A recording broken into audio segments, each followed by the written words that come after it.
Uma boa noite a todos os nossos queridos ouvintes, você internauta que nos ouve dos quatro cantos desse Brasil, que acompanha as transmissões da TV Conectados com Deus. É um prazer mais uma vez estar com você.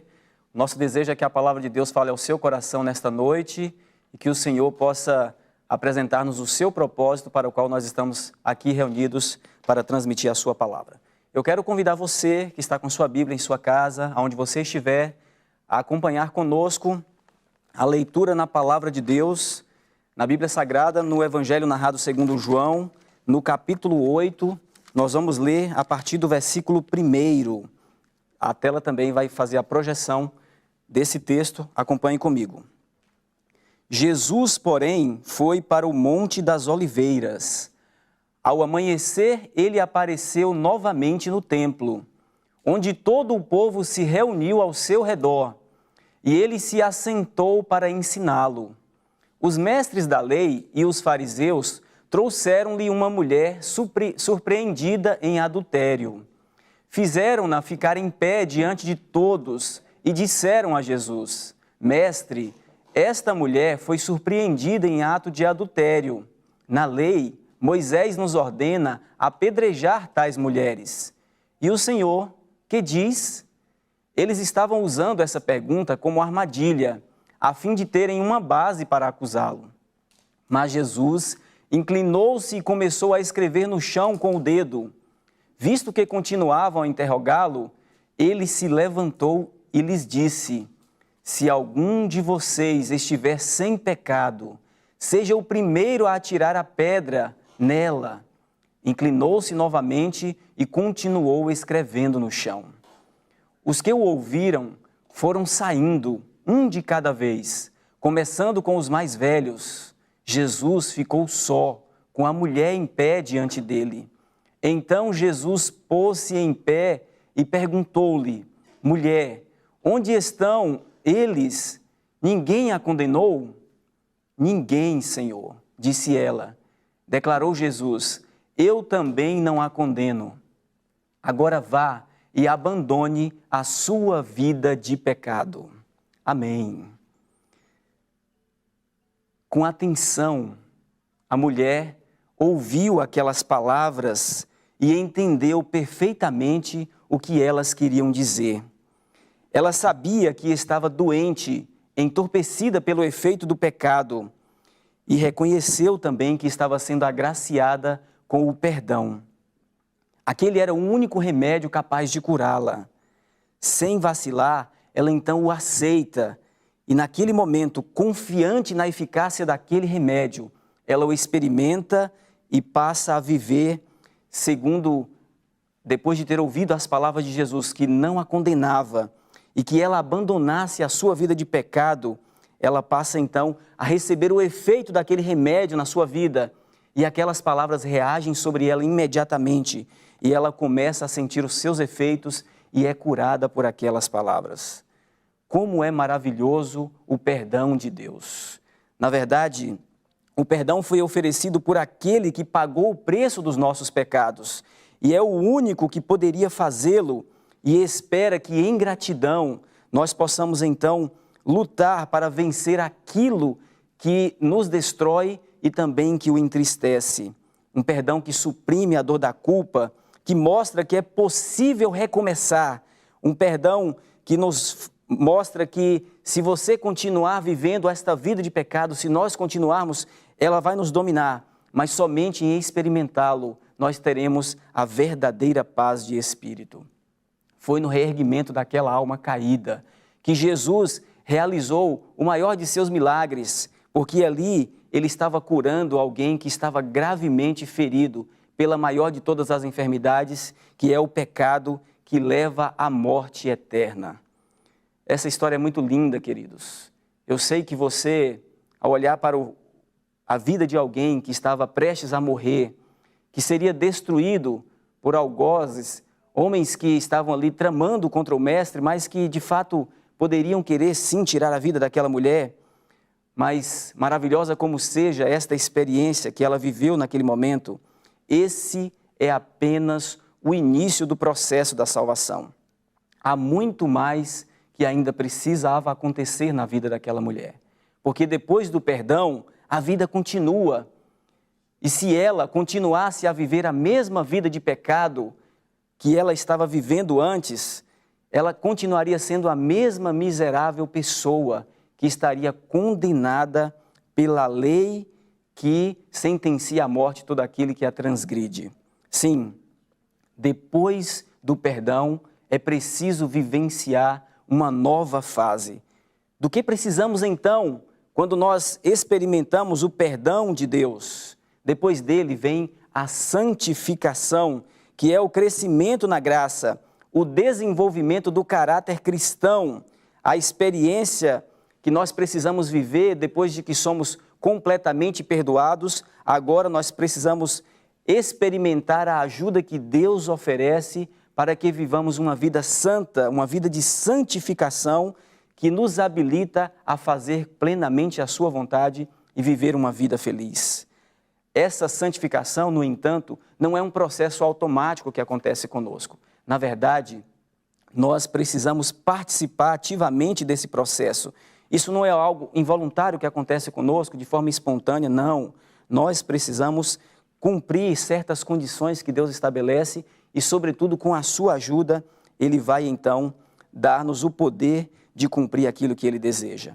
O perdão marca o início dessa nova vida. Ele é um momento muito especial, mas nós não podemos parar por aí. Aquela mulher também precisou experimentar, não parar naquela condição tão boa que ela experimentou naquele dia, porque é preciso continuar andando com Cristo no bom caminho que conduz à vida eterna. Enquanto na justificação, que é a fase que contempla esse momento em que Deus nos perdoa, ela depende unicamente da misericórdia de Deus.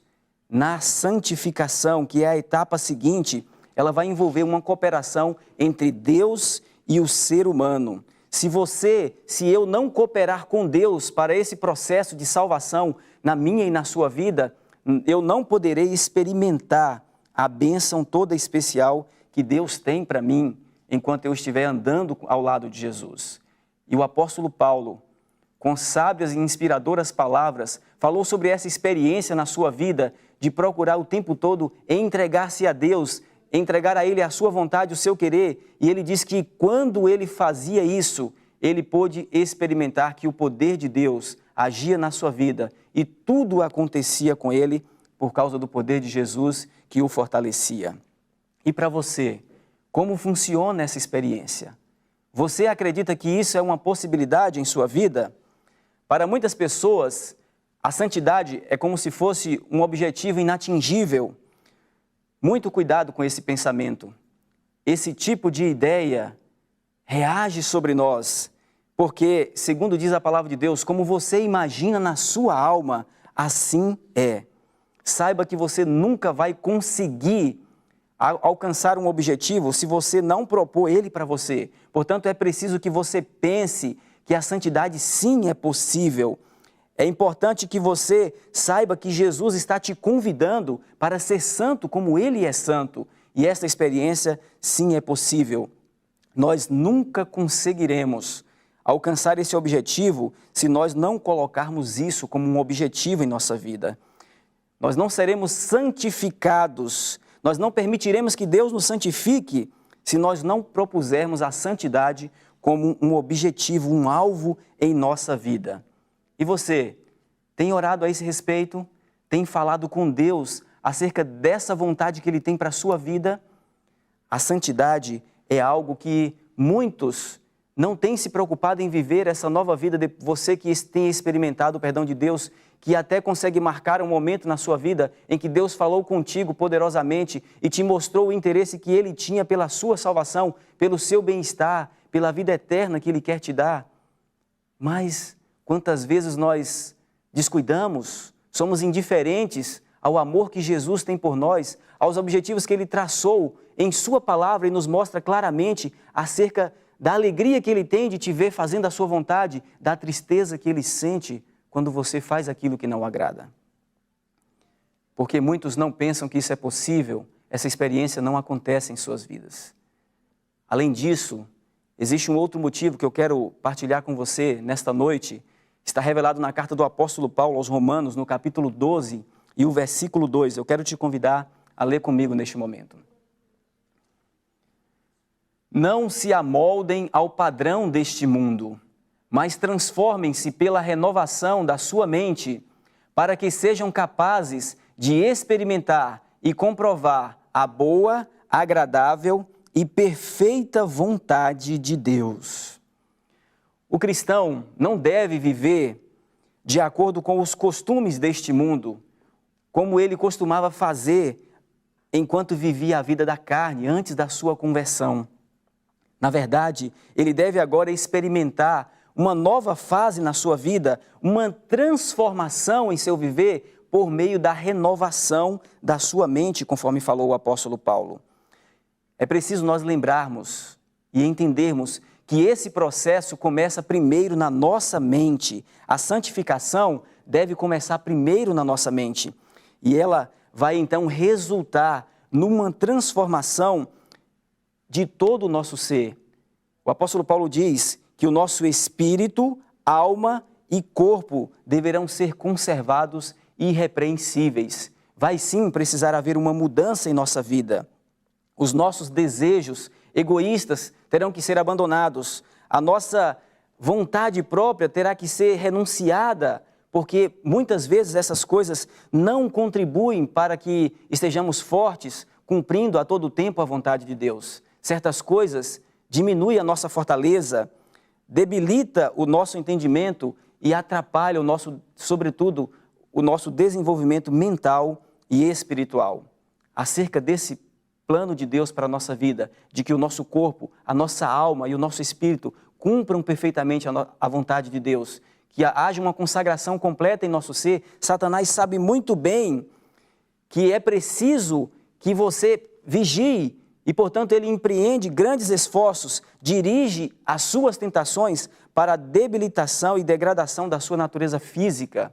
Sim, isso tem muito a ver com toda a sua vida. Por isso, muito cuidado com aquilo que você vê. Como você tem usado o seu tempo nas redes sociais, por exemplo? Estamos vivendo num momento em que as pessoas jogam muito tempo fora, vendo porcarias, coisas que não edificam, que desviam o seu foco, que tomam o tempo do seu trabalho, da sua família, o tempo de servir a Deus. Aquilo que vemos, aquilo que tocamos, as coisas que usamos e fazemos podem estar prejudicando as nossas capacidades física, mental e, sobretudo, a espiritual. É importante a vigilância. E esse processo de transformação na nossa mente, ele deve acontecer pela ação do Espírito Santo. E aqui nós chegamos no ponto mais importante desta mensagem. Depois do perdão, a experiência da santificação na sua e na minha vida, ela terá lugar a partir da obra do Espírito Santo. A capacidade que você recebeu de Deus, que nós recebemos de Deus, para discernir entre o certo e o errado, antes da nossa conversão, estavam sob o domínio de impulsos carnais. É por isso que a Bíblia descreve a mente daquele que ainda não se converteu como uma mente carnal. No entanto, quando ocorre a conversão, a mente fica sujeita à influência do Espírito de Deus. E o resultado é que nós passamos a ter a mente de Cristo. Nesse caso, quando Deus diz para mim e para você, na sua palavra, que eu darei a vocês um coração novo, significa que Ele está nos dando uma mente nova, que é a mente de Cristo. Mas como é que isso acontece? Vamos ver na palavra de Deus? Livro do profeta Ezequiel, no capítulo 36, acompanhe comigo a leitura. Profeta Ezequiel 36, versos 27. Porei o meu espírito em vocês e os levarei a agirem segundo os meus decretos, a obedecerem fielmente às minhas leis. Sim, queridos, o Espírito Santo nos é dado e nós então vamos recebendo essa operação dele em nossa vida. E à medida que o homem interior vai sendo transformado pela ação do Espírito Santo, a vida exterior também muda progressivamente. A cada dia você experimenta uma nova fase em sua vida de viver uma forma mais santa, agradando a Deus, e o caráter de Cristo vai se reproduzindo em você, em nós, à medida que o Espírito Santo trabalha. Mediante a renovação da nossa mente, nós vamos então saber aquilo que Deus quer que nós façamos, isto é, a sua vontade. Vamos deixar de ter uma mente carnal e passaremos a ter a mente de Cristo. Naturalmente, rejeitaremos as coisas que entristecem a Deus. Aquilo que você costumava fazer antes não mais vai atrair a sua atenção. O seu foco estará em Cristo, porque você aprendeu a experimentar a boa, agradável e perfeita vontade de Deus. Portanto, é muito importante nós decidirmos hoje, propormos um alvo todo especial para nós, que é a santidade como um estilo de vida. Você tem esse desejo em seu coração? Se você tiver, escreve lá no chat: eu quero ser santo, eu quero a santidade como um estilo de vida para mim. Mas é preciso orar sobre isso, é preciso você falar com seus amigos sobre isso, falar com Deus a todo tempo, buscar esse objetivo, porque ele é plenamente possível. Mas como vou conseguir? Como eu vou poder passar por essa experiência de consagrar-me para ser só de Jesus? Eu quero trazer aqui algumas referências inspiradas e da palavra de Deus acerca desse propósito. Leia comigo Caminho a Cristo na página 69. Pode acompanhar na tela. Muitos pensam que devem fazer sozinhos uma parte do trabalho. Confiaram em Cristo para obter o perdão de seus pecados, mas agora procuram viver retamente através de seus próprios esforços. Mas esse esforço é em vão. Jesus diz: sem mim nada podeis fazer.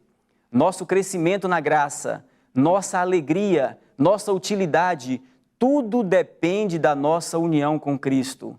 É pela comunhão com Ele, todo dia, toda hora, permanecendo nele, que crescemos na graça. Ele não é somente o autor, mas também o consumador da nossa fé. Cristo deve ser o primeiro e o último. Ele deve estar conosco não apenas no começo e no fim da nossa carreira, mas a cada passo do caminho. Que maravilha poder receber a ajuda de Jesus. Ele está disposto, sim, a estar ao seu lado a todo momento da sua caminhada. Mas é preciso que você escolha ter Jesus como seu amigo, como seu companheiro. É Deus quem está disposto a fazer esse trabalho para nos dar o poder para que os seus propósitos se cumpram em nossa vida. O apóstolo Paulo fala na carta aos Filipenses, no capítulo 2 e o versículo 13, acerca dessa experiência. Eu quero partilhar com você nesta noite, acerca desse ato de Deus em ajudar-nos a cumprir a sua vontade. Leia comigo. Pois é Deus quem efetua em vocês tanto o querer quanto o realizar de acordo com a boa vontade dEle. Note que nessas palavras o apóstolo Paulo fala de duas experiências que precisam ser vivenciadas por nós. Ele fala do querer e também do realizar. O querer está diretamente relacionado ao estímulo que Deus promove para que aceitemos o seu plano. Sabe, aquela coisa de você não saber como vai funcionar, esse desejo que você precisa sentir, que talvez você ainda não está sentindo, essa experiência que você precisa viver e ainda não sabe como será que vai acontecer, Deus vai te estimular. E além disso, a outra ajuda dele será para realizar esse feito na sua vida. Esse é o poder para você efetuar essa decisão. A obra da nossa salvação, ela é completa em Deus, na pessoa de Jesus e também através do seu Espírito. É preciso também permanecer em Jesus. Você que o aceitou pela fé, crê que Jesus é um Salvador capaz, não pode deixar de olhar para Jesus, de depender dele, diz a palavra de Deus. Evangelho segundo João, capítulo 15, os versos 4 e o verso 5, leia comigo. Permaneçam em mim, e eu permanecerei em vocês. Se alguém permanecer em mim e eu nele, esse dá muito fruto, pois sem mim não podem fazer coisa alguma. Para obter essa força, esse poder e vencer cada dificuldade que se coloca no seu caminho, é preciso permanecer firme ao lado de Jesus. Esse é o segredo da vitória. Não dá para você viver uma experiência rasa, de ter aceitado Jesus lá atrás e de repente ter se descuidado. Quantas pessoas vivem um momento todo especial na sua experiência, quando aceitam Jesus, no momento da sua conversão, quando está ali vivenciando uma fase toda especial que é a do seu batismo, e de repente você descuida e se esquece de permanecer em Cristo, preocupado em fazer a sua vontade, em crescer na graça dele, em viver a experiência da santificação. É preciso também contemplar a Jesus. Carta aos Hebreus, no capítulo 12, os versículos 1 e 2, diz assim a palavra de Deus: portanto, também nós, uma vez que estamos rodeados por tão grande nuvem de testemunhas, livremo-nos de tudo o que nos atrapalha e do pecado que de tão de perto nos envolve, e corramos com perseverança a corrida que nos é proposta, tendo os olhos fitos em Jesus, autor e consumador da nossa fé. Sim, queridos, tem muita coisa para nos atrapalhar, tem muita coisa chamando a nossa atenção, e talvez você esteja vivendo num tempo em que isso acontece de forma mais forte, mais intensa, mas é preciso manter os olhos fixos em Jesus. É perigoso desviar o olhar dele, seja por um momento sequer, às vezes por pequenos deslizes, nós contraímos grandes dificuldades para a nossa vida. Lembre-se da experiência de Pedro, foi por um momento só, enquanto caminhava nas águas agitadas do mar da Galileia, que ele desviou o olhar do mestre e então ele começou a afundar. Manter os olhos fixos em Jesus é sustentar uma relação contínua de dependência com aquele que unicamente é a fonte de todo poder. Para vencermos na nossa experiência espiritual, nós precisamos estar olhando firmemente para Jesus, que é o autor e o consumador da nossa fé. Mas por que muitos não conseguem? Talvez você está meditando na sua experiência enquanto ouve essa palavra e fica pensando em quantas vezes você tentou, mas não conseguiu, quantas vezes você lutou e ainda geme sobre os fardos do pecado, dos cuidados desse mundo que querem te prender, que estão chamando a sua atenção, que estão te destruindo. Porque mesmo depois de tantos anos na igreja, tendo aceitado a Cristo, tendo vivido uma experiência aparente de santidade talvez, por que nós muitas vezes não conseguimos? Desejado de todas as nações, na página 330 traz um pensamento que é porque muitos estão procurando atingir a norma do mundo. Lembra do conselho de Romanos? Não podemos nos amoldar a este mundo, não podemos viver segundo o padrão deste mundo, mas nós precisamos lembrar de viver conforme Deus projeta para nós. Muitas pessoas preferiram o serviço do mundo, aceitaram-lhe as perplexidades, adotaram os seus costumes e assim é manchado o seu caráter. Seu viver se torna uma fadiga. Para satisfazer a ambição e os desejos mundanos, ferem a consciência e trazem sobre si mesmos um fardo adicional de remorso. E a contínua ansiedade está consumindo as suas energias vitais. Sim, não dá para você dividir a sua atenção entre Jesus e o mundo, porque a atração do mundo vai te seduzir e você vai perder o seu foco, não vai permanecer nele, não vai conseguir obter a vitória que ele quer te dar. Quando o apóstolo Paulo exortava a Timóteo a respeito da santidade, ele apresenta um segredo que é muito simples, eu quero partilhar com você nessa noite. Para alcançarmos o objetivo de vivermos a vida santa que Deus propõe para nós, ele diz assim, olha, afaste-se da iniquidade todo aquele que lhe pertence.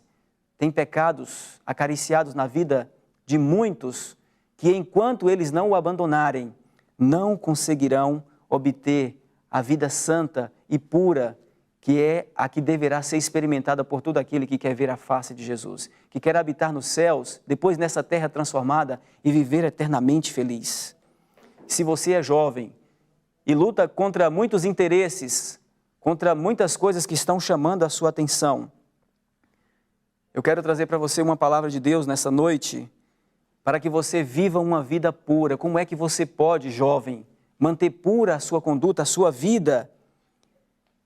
Como você pode viver uma vida de santidade, que é o tema que nós estamos apresentando nessa noite, a palavra de Deus responde: vivendo de acordo com a palavra de Deus. Ande na companhia daqueles que amam e servem a Deus. Salmo 119, versículo 63. Sou o companheiro, disse o salmista, de todos aqueles que te temem, dos que obedecem aos teus mandamentos. Faça sábias escolhas de amizade para você, aqueles que vão te influenciar para o bem, para as coisas espirituais. Saiba que é somente assim, se preservando dessas influências más, que você também vai conseguir ter uma vida pura de santidade. Agora eu quero chamar a sua atenção, vamos voltar para a passagem que nós lemos no início desta mensagem. Para o exemplo daquela mulher pecadora. Os acusadores que ali estavam conspirando contra Jesus foram derrotados. O manto de uma pretensa santidade foi arrancado deles por Jesus de uma forma extremamente sábia, que me admira muito. Eles tremeram diante do fato de que seus pecados ficariam abertos para todos e foram saindo um a um até que restou somente aquela mulher com o seu piedoso Salvador. Ela teve o seu coração enternecido, atirou-se aos pés de Jesus naquele momento, soluçou reconhecendo o seu amor e com amargo pranto confessou os seus pecados. Aquela experiência foi para aquela mulher o início de uma nova vida, uma vida de pureza, uma vida de paz, de gratidão ao seu Salvador, e ela a partir dali devotou a sua vida ao serviço de Deus. Ela sabia quão ofensivo era o pecado, não tinha forças para resisti-lo, mas agora recebe o poder que lhe deu a vitória. Na força de Jesus ela pôde vencer. Quando nós olhamos para muitos casos que parecem sem esperança, como o daquela mulher, Jesus vê diferente. Nela, ela viu aptidões para o bem. Jesus viu os melhores traços que haviam no seu caráter e trabalhou na vida daquela mulher. E é assim que Ele quer trabalhar na minha e na sua vida. Mediante a sua graça, eu e você podemos nos tornar participantes da natureza divina, assim como aquela mulher teve o privilégio de participar. Ela tornou-se um dos mais firmes seguidores de Jesus. Com abnegado amor e devoção, ela retribuiu o perdão que havia recebido dele, tornou-se também uma amiga sua e esteve com ele mesmo ao pé da cruz.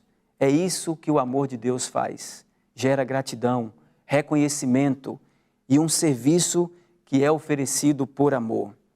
Jesus conhece as circunstâncias de toda a alma, Ele também conhece a sua e Ele se interessa pelo seu caso. Jesus se interessa por você. Você pode dizer, eu sou um grande pecador, mas saiba que Jesus, Ele é um grande Salvador que perdoa pecados. Quanto mais grande for o seu pecado, quanto maior ele for, mais forte será a atuação do amor de Deus na sua vida e do perdão que Jesus pode te dar. E Ele quer fazer com que você experimente uma vida nova, a vida da santificação. Que Ele nos abençoe nesta noite para meditarmos acerca desse propósito de Deus, da santidade como um estilo de vida. Que Ele abençoe cada um de nós nesta noite, é o meu desejo e oração para todos. Amém. Se de alguma forma essa mensagem tocou o seu coração, compartilhe com seus amigos e familiares. Deixe o seu like, se inscreva no canal para receber todas as mensagens que ajudarão a edificar a sua vida espiritual. Deus te abençoe sempre.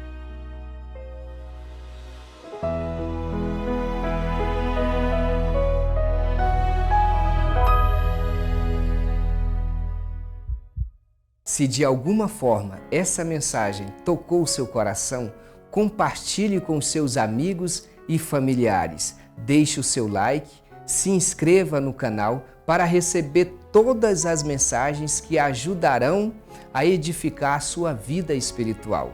Deus te abençoe sempre.